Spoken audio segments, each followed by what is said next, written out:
ఇష్టంగా తినలేని పిల్లలకు కూడా ఇష్టంగా తినే క్యారెట్ లడ్డూలు చూడండి ఎంత సూపర్గా ఉన్నాయో. కమ్మగా క్యారెట్ లడ్డూలు పిల్లలకి ఇలా చేసి పెట్టండి. ఒక పావు కేజీ క్యారెట్లతోని 10-15 లడ్డూలు అవుతాయి. క్యారెట్ను పొట్టంతా తీసేసి చిన్న చిన్న ముక్కలుగా చేసి గ్రైండర్ పట్టినా సరే, ఇట్లా కొబ్బరి గీరే దాంతో గీరుకున్నా సరే, నేనైతే గ్రైండర్ పట్టాను. గ్రైండర్ పట్టి ఆ పేస్ట్ పక్కకు పెట్టేసి కొన్ని కాజు, కిస్మిస్లు, కొంచెం ఎండు కొబ్బరి సన్నగా తరుముకొని వీటిని కొంచెం 2 స్పూన్ల నెయ్యి వేసి వేయించి పక్కన పెట్టుకున్నాను. ఈ వేయించి పక్కన పెట్టుకున్నాక అదే గిన్నెలో అదే నెయ్యిలో మళ్ళీ ఈ క్యారెట్ వేసి మంచిగా వేయించుకుంటున్నాను.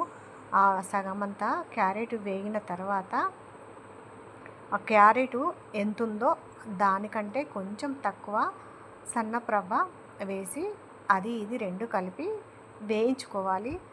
రవ్వ ఉన్ను క్యారెట్ రెండు ఒక్కసారే వేగుతాయి. అంటే మనం ఫస్ట్ రవ్వ కూడా వేయించి పక్కన పెట్టుకొని క్యారెట్ వేగినాక రవ్వను కూడా వేయచ్చు. కానీ నేను ఇలా రెండు ఒకసారి చేసేసాను. ఈ రవ్వ ఈ క్యారెట్ రెండు మంచిగా ఈ రవ్వ ఎర్రగా గోధుమ కలరు మంచిగా వచ్చినాక ఆ రవ్వ ఉన్ను క్యారెట్ వేగుతుంటే ఆ నూనెలో కమ్మటి వాసన వస్తుంది. అప్పుడు ఆ రవ్వ వేగినట్టు మనకు తెలుస్తుంది. రవ్వ వేగిన తర్వాత పూర్తిగా ఈ రవ్వ మనము ఎంతైతే తీసుకున్నామో అంత చక్కెర తీసుకోవాలి. ఆ చక్కెర వేసి మంచిగా కలుపుకొని అప్పుడు మనకి ఆ చక్కెర వేసినాక కొంచెం లూజుగా అవుతుంది. అప్పుడు పాకం లాగా గట్టిగా వస్తుంది.